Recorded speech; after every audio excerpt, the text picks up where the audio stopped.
साथियों नमस्कार। आज का हमारा टॉपिक है स्टॉक एवं प्रवाह। स्टॉक एवं प्रवाह।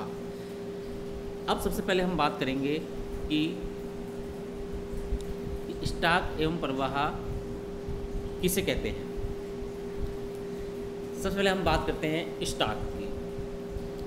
स्टॉक वह चर होता है जिसकी गणना किसी निश्चित समय बिंदु पर की जाती है। स्टॉक वह चर होता है जिसकी गणना किसी निश्चित समय बिंदु पर की जाती है। स्टॉक चर में समय आयाम नहीं होता है।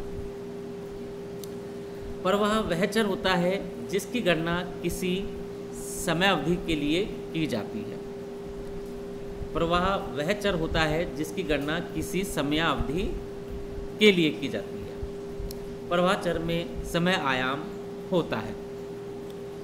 स्टॉक की गणना निश्चित समय बिंदु पर की जाती है और प्रवाह की गणना किसी समय अवधि के लिए की जाती है। अब हम स्टॉक तथा प्रवाह के उदाहरण लेंगे। एक सारणी बना लेंगे। एक तरफ लिखेंगे स्टॉक, एक तरफ लिखेंगे प्रवाह। खाद्यान्न का भंडार स्टॉक है। खाद्यान्न का उत्पादन और बिक्री प्रवाह है। विदेशी मुद्रा का भंडार स्टॉक है। निर्यात, आयात, व्यापार संतुलन, भुगतान संतुलन, लाभ हानि ये प्रवाह है। मुद्रा की पूर्ति स्टॉक है। देश में मुद्रा की पूर्ति में परिवर्तन प्रवाह है। संपत्ति स्टॉक है। आय, व्यय, सकल घरेलू उत्पाद प्रवाह है। बचतें स्टॉक है।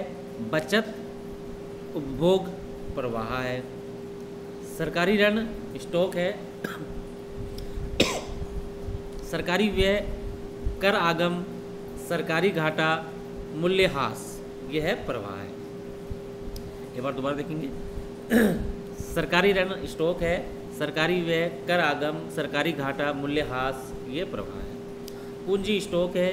पूंजी निर्माण, विनियोग प्रवाह है। बैंक का कुल बकाया ऋण स्टॉक है। बैंक के द्वारा दिया गया ऋण प्रवाह है। दूरी स्टॉक है। गति प्रवाह है। एक टैंक में जल स्टॉक है। नदी का जल प्रवाह है।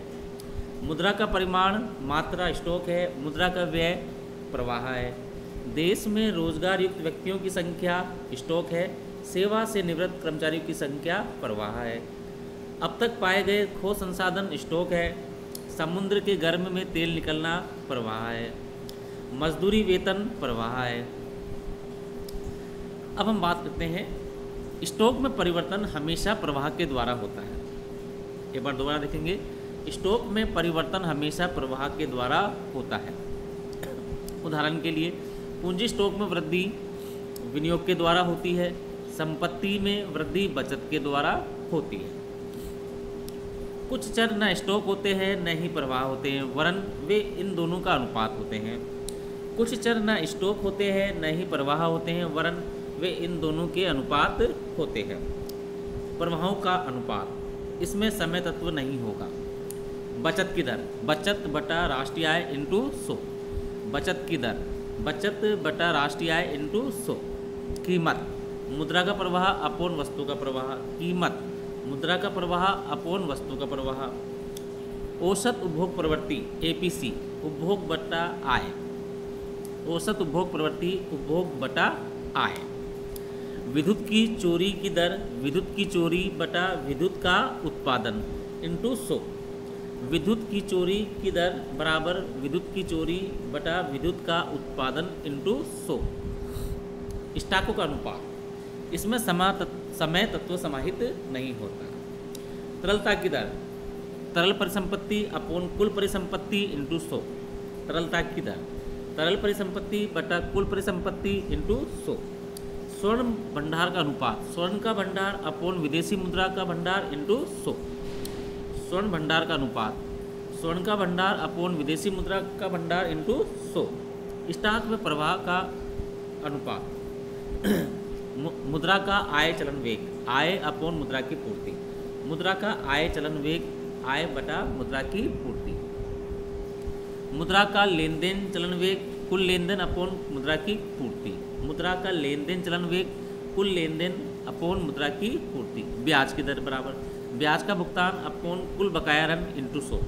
ब्याज की दर ब्याज का भुगतान अपोन कुल बकाया ऋण इंटू 100। अब हम थोड़ी सी चर्चा करते हैं राष्ट्रीय आय लेखांकन। इसका विस्तृत वीडियो हम बाद में बनाएंगे। नेशनल इनकम अकाउंट्स, क्या अर्थ है इसका?